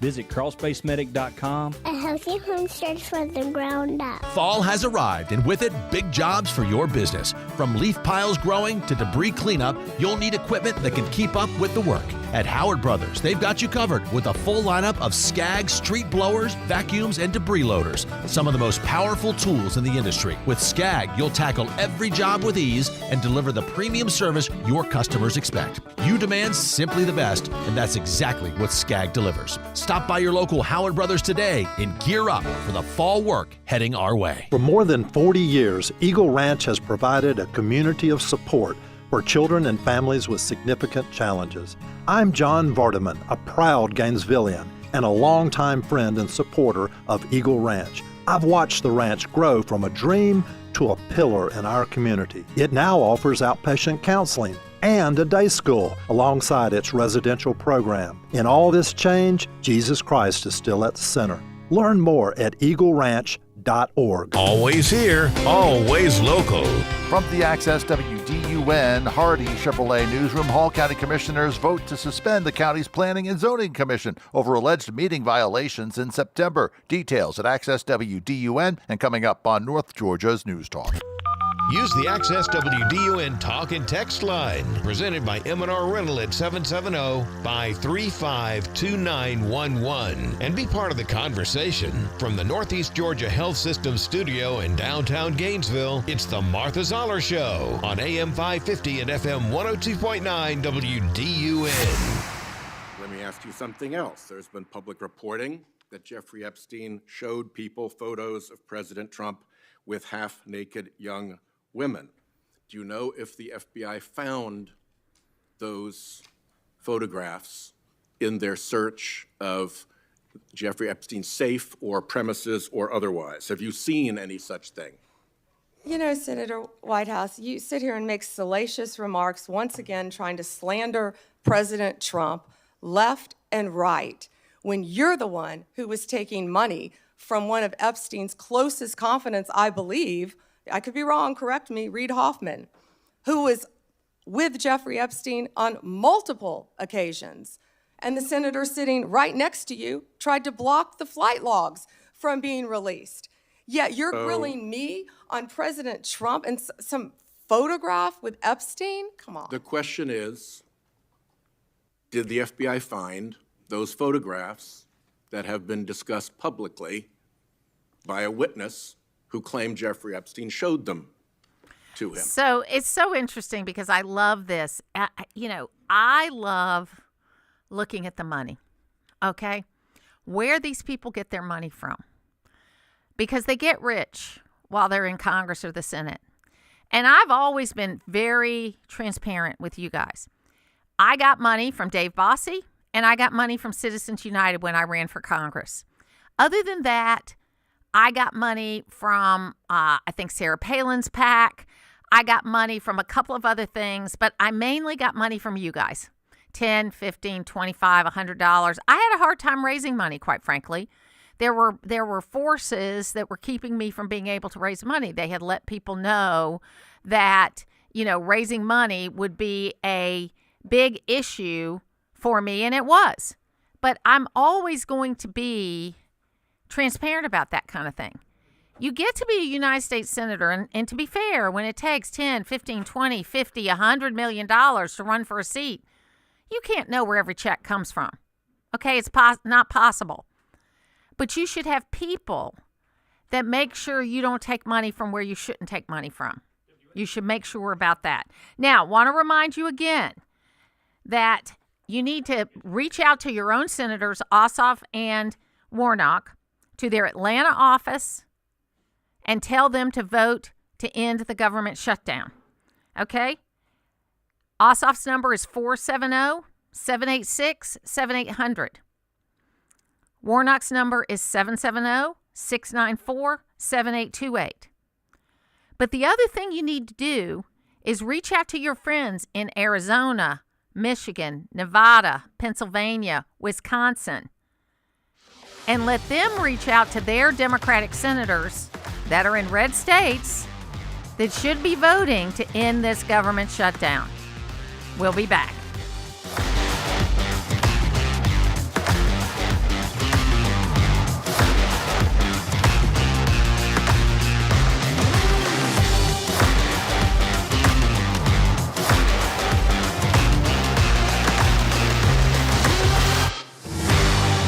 Checking in with Haley from Clipper, and I understand, Haley, you folks have really gone to the dogs, and that's a good thing. It is. We take our fur babies with us when we travel, and they got to have a place to go to the restroom, too. So Barkley Park was formed, and you can find Barkley Park in Clayton, Flowery Branch, and in Rabbittown. And you know what? That's also influenced the beverage station, right? Bark and Bean Brews. Oh, yeah. We had to bring the dogs into the coffee world, too. Check it out, folks. Never fly solo. Take your dog with you and head to Clipper. Let's go!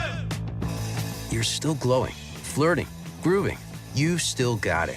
But your immune system weakens as you age, making it harder to fight flu, pneumococcal pneumonia, RSV, and COVID-19.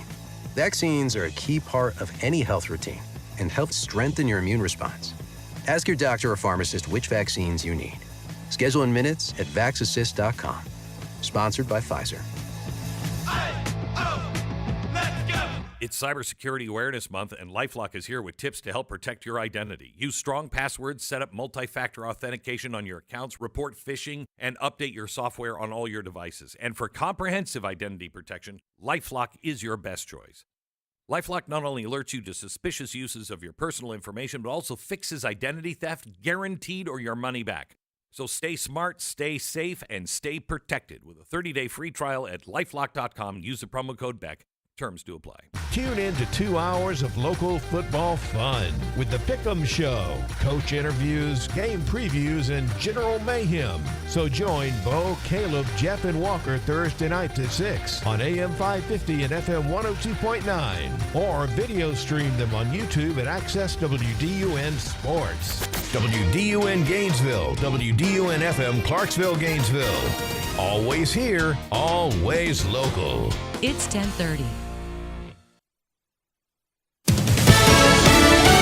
Fox News, I'm CJ Papa. Former FBI Director James Comey pleads not guilty in federal court to charges he lied to a Senate panel in 2020 over the Trump-Russia investigation. National Guard troops expected to be sent to the ICE facility in Broadview, Illinois. Fox's Gary Tinney explains. Freeing up federal agents to focus on Operation Midway Blitz, which began 1 month ago today. So far, close to 1,500 illegal aliens have been arrested as part of that operation, and we are told that ICE still has several thousand more individuals on its target list. Maryland's Democratic Governor Wes Moore with a message of President Trump. Stop attempting to gut health care for working families and end this shutdown now. Another vote to end the shutdown set for today. America's listening to Fox News.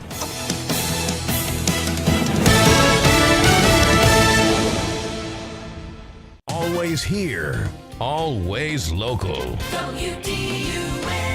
From the Access WDUN Hardy Chevrolet Newsroom, I'm Steve Winslow, and Hall County's Board of Commissioners have suspended the county's Planning and Zoning Commission in response to allegations that 3 members of that commission held a meeting and conducted county business without public notice. WDUN's Logan Landers explains. The board received a complaint that several people, including another planning commissioner, observed the 3 members of the Planning Commission meeting conducting county business on September 15th. The meeting allegedly had no public notice, agenda, or meeting minutes, which violates Georgia's Open Meetings Act. District 3 Commissioner Greg Poole introduced a motion to suspend the Planning Commission's activities until a third-party investigation into the matter can be conducted. The board voted unanimously in favor. And one local school board has received some statewide recognition, as WDUN's Lawson Smith has details. The Gainesville City School Board has been recognized with the Georgia School Board Association's 2025 Exemplary Board Recognition. The title is the highest recognition within the association for school boards. 2025 marks the 3rd year that the board has received the honor. To earn the distinction, the Gainesville City School Board of Education met rigorous criteria established by the GSBA. And White County officials announced they are holding an informational meeting about a floating local sales option tax on Tuesday, October 14th for the public to attend in the White County Administration Building on Helen Highway in Cleveland. More details at Access WDUN. Now here's your Access WDUN weather forecast. A great Wednesday morning, and we've got partly to mostly cloudy skies, which will continue through this morning. Can't rule out an isolated shower or rumble of thunder. Highs in the low 80s. From the Access WDUN Weather Center, I'm meteorologist Holly Strano. In Suches, 67 degrees, Cornelia, 70, and in Gainesville, 71. From North Georgia's News Talk, AM 550 and FM 102.9 WDUN. Some car dealers want to sell you a car. At Hardy Chevrolet, we'd rather help you find the vehicle that's right for you. This is Mike Cormier. We call it the Hardy Chevrolet difference. Since you're the one who will be in the driver's seat of that new Chevy, we think you should be in the driver's seat when it comes to making the selection. It's like Charles Hardy always said. We love you and we need you. Together, let's drive. At Hardy Chevrolet, Browns Bridge Road in Gainesville, online at hardychevrolet.com. Whether it's a slip that ends in a slip disc, a trick knee that's holding you back, or shoulder pain hurting your game, you can count on Northside Hospital Orthopedics. With leading care in Georgia at convenient locations all across the state, we're here to get you back on your feet, no matter what comes your way. Because Georgia moves us, and we keep Georgia moving. Find a provider near you at northside.com/ortho. That's northside.com/ORTHO. It's the Martha Zoller Show, presented by Gainesville Mechanical, from the Northeast Georgia Health System studio in downtown Gainesville on AM 550 and FM 102.9 WDUN. Manner of things and the current president. I've also heard them said, and I just wrote it down because I wanted to be sure I heard it correctly, I've heard them say that Joe Biden never targeted his political enemies. Joe Biden never directed his attorney general to target his political opponents. That's interesting, because I could have sworn that yesterday we learned that the FBI tapped my phone. It is. Let's look at it. It is the Martha Zoller Show. And again, thank you so much for the folks from the Longstreet Society to come in, Douglas Young and Mr. Pierce coming in. Let me get it right. Jeff Pierce. How could I get that wrong? About that reopening of the Piedmont Hotel that's going to be this Saturday on Maple Street. It's so exciting that that piece of history has been renovated and people are going to be able to visit again. Bill Crane is joining me right now. And Bill, I don't know how much you've ever followed General Longstreet, but it's very exciting that the Piedmont Hotel museum is going to be opening back up again, and it's been completely refurbished. Another reason to come back up to Gainesville. We used to have a Piedmont Hotel in downtown Atlanta. It used to be one of our grand hotels, but I don't know if those were connected or not, but it went away about the time we lost the Union Terminal. Yes, absolutely. I don't know if they were or not either, but General Longstreet came here in his post-Civil War days and was actually a real advocate for civil rights, and his wife actually ran for governor at the age of 87 in 1950 and ran on a desegregation platform. So that's, he was really ahead of his time in a lot of ways, and it's a great history, and we can't lose all that history. I mean, I know we're a forward-looking country, right? But you can't forget the history. Yeah, and the history matters. Oglethorpe founded Savannah, the Georgia colony, and the state of Georgia had no slavery for 30-plus years. So there are lots of things in the wrinkles in the fabric of history that kind of get forgotten and particularly put aside if they don't fit the narrative. Yeah, and I tell you, Michael Thurman, who's running for governor, has this fantastic book that he wrote on Oglethorpe. It's a great book. I went to the book signing party, and I've given it as Christmas gifts. But my favorite book that he wrote was the one called Freedom, which is the history of African Americans in Georgia before the Civil War. And people think the only history there is of African Americans is slavery. And that's just not true. And it's an amazing book. It's really fantastic. Now, let's get back to 21st century, though. We've got this government shutdown going on right now. There'll be a vote this afternoon. I understand that these, not only our two senators, but other senators that are in Republican states, there's about 8 of them. There's the 2 in Georgia. There is one in Arizona. We already committed. Yeah, one in Arizona, one in Michigan, Nevada, Pennsylvania. One of theirs is voted not to shut the government down. The other one is up for grabs in Wisconsin. And so there are 6 to 8 Democratic senators that are in Trump states that, interestingly enough, the last vote they took was 42-52, which means 6 senators were missing, okay? And, of course, Rand Paul has voted to shut the government down, and most people think if we can get to 59, he'll flip back over again. But it's an interesting time, isn't it? Yes, there's a need for 8 votes. Apparently, Senator Fetterman of Pennsylvania and 2 other Democrats have committed with the Trump administration making some concessions in the area of health care. Yes. To give their votes, and they need 8. The president sent indication yesterday to the Hill that he's willing to have a discussion. He's not willing to restore the Affordable Care Act subsidies at the level they were put in by the Biden administration, but he's willing to have a discussion and particularly set income caps for what people are earning that receive the subsidies. But I don't think this vote's going to get us there. And I will mention the president is, particularly with his base, gaining some points during this shutdown, as inconvenient as it may be for a lot of folks. And we've got the president of the longest shutdown prior in government history was in his first term in 2019, and it lasted 29 days. And I can remember a lot of Republicans at that time saying they didn't notice a lot of difference, but it does depend on what you do and what your life is. If you're going to national parks, if you're getting services. Well, he made a big step, though, in funding WIC with the tariff funds. So that's not going to be impacted. And you know what? A friend of mine who's on vacation this week and next week in the national parks, she got a letter saying we're open for business. We're not closing. So they're not locking them up this time, but they don't right. have anybody service the restrooms or do the docent work and touring or clean the trash cans out. So if they can't be fenced off, and a lot of them are too big to be, like Kennesaw or the Chattahoochee River National Forest parks. They'll still be available to the public to enjoy, but there's not going to be any security there.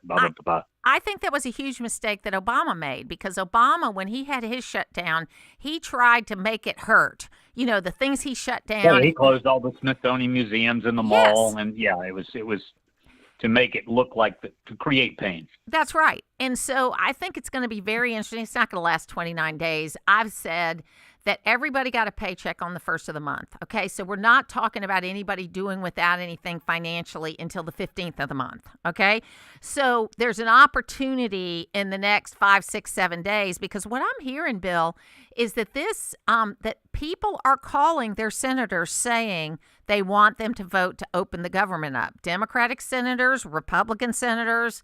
This is not popular, and maybe for the first time since 1995, Democrats are being blamed for this. It doesn't help anybody, and the only tool really that's of benefit to the Trump administration is if the director of Office of Management and Budget, who was the deputy director in the first Trump administration, Russell Vought, is successful in convincing the president he can use this opportunity to eliminate positions in a lot of different agencies that they don't like. Well, I don't mind. And that may or may not happen, but that's really the only political win the White House could give you.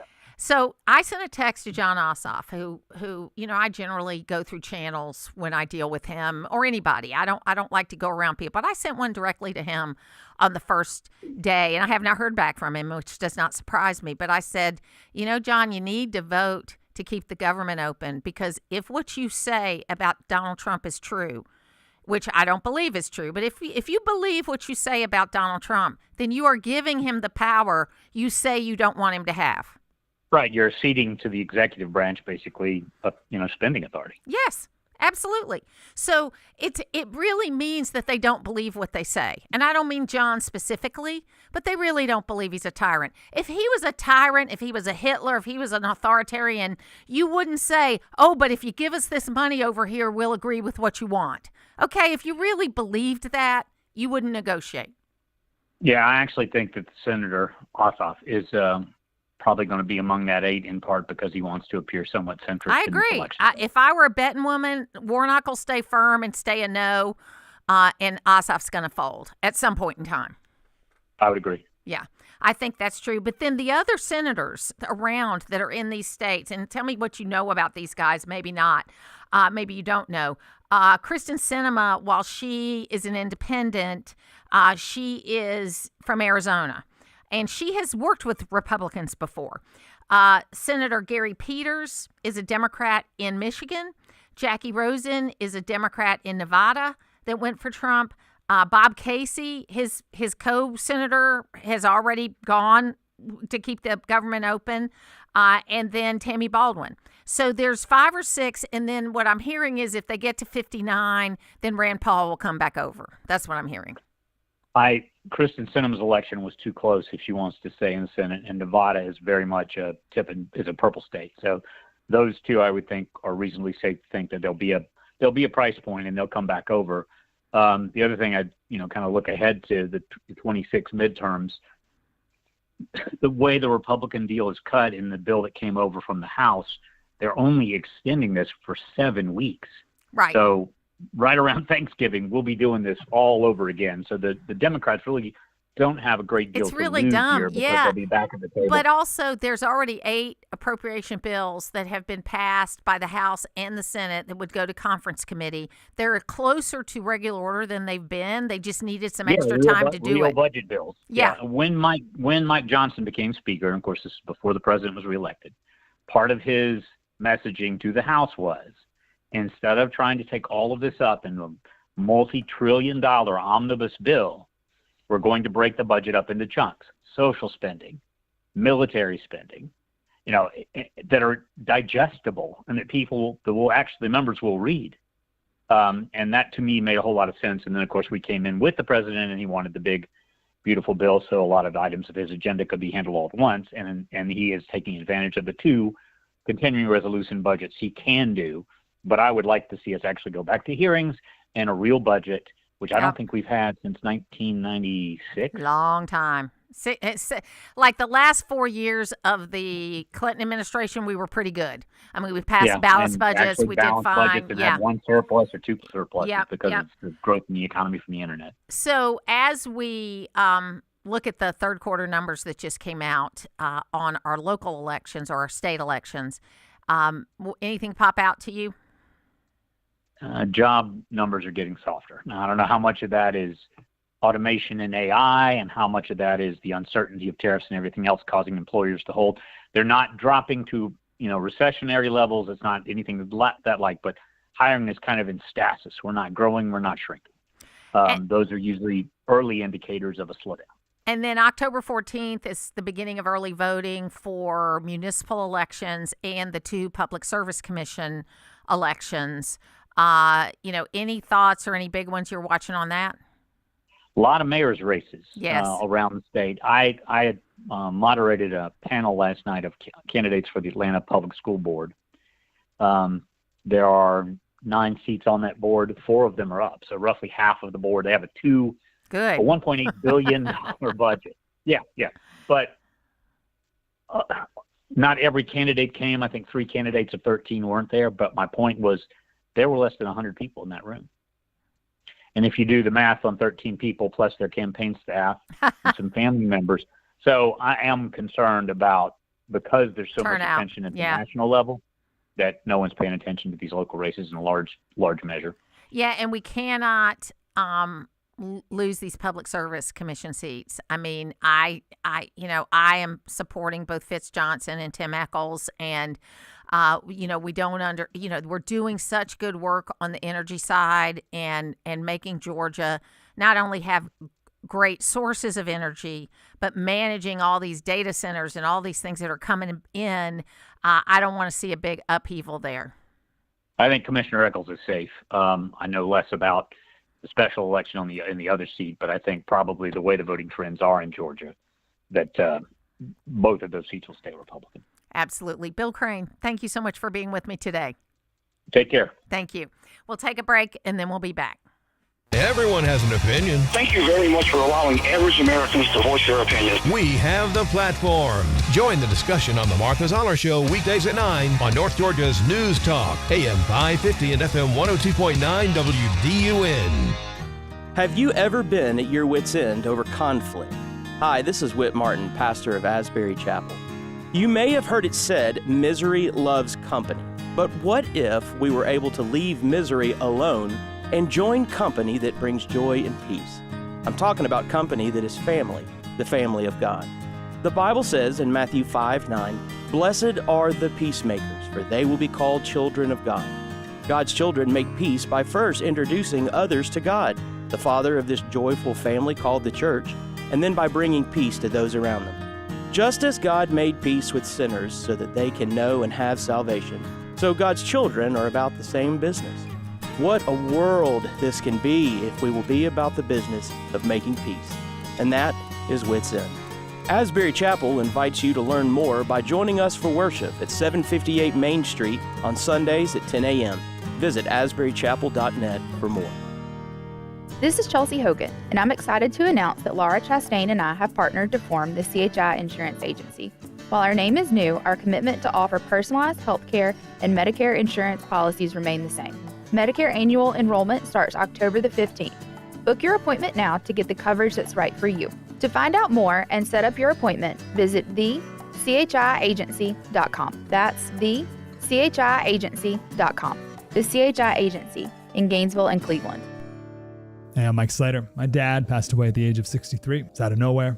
Had a stroke. Super hard, obviously, for the whole family, but my dad had life insurance. This is why I have life insurance for my family, for my wife and 4 kids. And the best place to get life insurance is ethos.com, because you can do it in 10 minutes. And there's no medical exam and no blood test, just a few health questions. Get life insurance in 10 minutes so your family is protected. Ethos, ETHOS, ethos.com/Mike. Former CIA officer Jason Hansen here. As someone who's dedicated my life to protecting people, I know the importance of guarding what matters most. Right now, with global instability and the dollar's declining value, that means securing your financial assets with gold. For me, I trust Advantage Gold with my own investments. Give them a call at 800-900-8000 for a 100% free gold guide. Again, call Advantage Gold now at 800-900-8000 today. Paid for by Advantage Gold. Performance may vary. Past performance is not indicated for future results. Always consult your financial and tax professional. Always here, always local. From the Access WDUN Hardy Chevrolet Newsroom, Gainesville City School Board recognized with the Georgia School Boards Association's 2025 Exemplary Board Recognition. Details at Access WDUN and coming up on North Georgia's News Talk. Use the Access WDUN Talk and Text line, presented by M&R Rental at 770-535-2911, and be part of the conversation. From the Northeast Georgia Health System studio in downtown Gainesville, it's the Martha Zoller Show on AM 550 and FM 102.9 WDUN. There is no CNN bureau in a tunnel in Gaza, where there are no reporters down there giving coverage to the fact that even as we speak, not only are 28 deceased hostages still being held cruelly for no reason other than to torture, but 20 are alive and living in horrific conditions, which the world doesn't see because there is no coverage. The only way the world sees, the only way the world hears about the conditions of those 20 living hostages is you. You are the cameras in the tunnel. You are the voice that has not allowed the world to forget. And you have inspired us. And in particular, I want you to know, and perhaps it comes across in the media coverage, and maybe it does not, how much you have impacted the President of the United States. In every instance that he has been asked about the future of what should happen, he always begins or ends by saying, everyone needs to remember what happened on October 7th. It is the Martha Zoller Show. That was Marco Rubio talking about talking to the families. And, you know, it's really difficult. It's really difficult because they don't, they don't get any information. One of the things that I think is terrible is that there are, the Red Cross did not visit these hostages ever. The UN did not visit these hostages ever, except for the UN employees that participated in the attack on October 7th, who the UN, by the way, wants immunity for those people that were working for them on UNRWA who participated in the attack, because they don't want to acknowledge that their organization had people that participated in raping and murdering and killing 1,200 innocent Jews.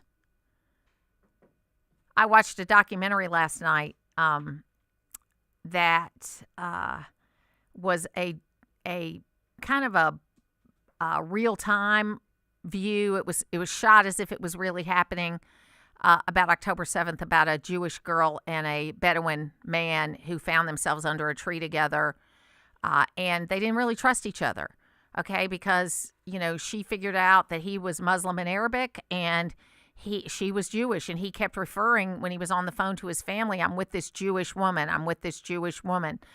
And so you could tell they had to learn that in this war that it was either they stuck together or as the fields were being burned around them, they were going to die together. And ultimately, his family found them on GPS, had picked up other female hostages along the way, Jewish women, protected them, saved them, went back and forth. Over 100 people they saved that day. And they interacted with the IDF, and immediately the IDF pulled them out of their cars because the IDF didn't get there for like 9 hours, and that's a question for another day. But, it was the women standing up and saying, no, these guys were trying to save us. And the soldier said, now, did they just tell you that you weren't hostages, or are you hostages? Because they didn't know what to believe and what not to believe.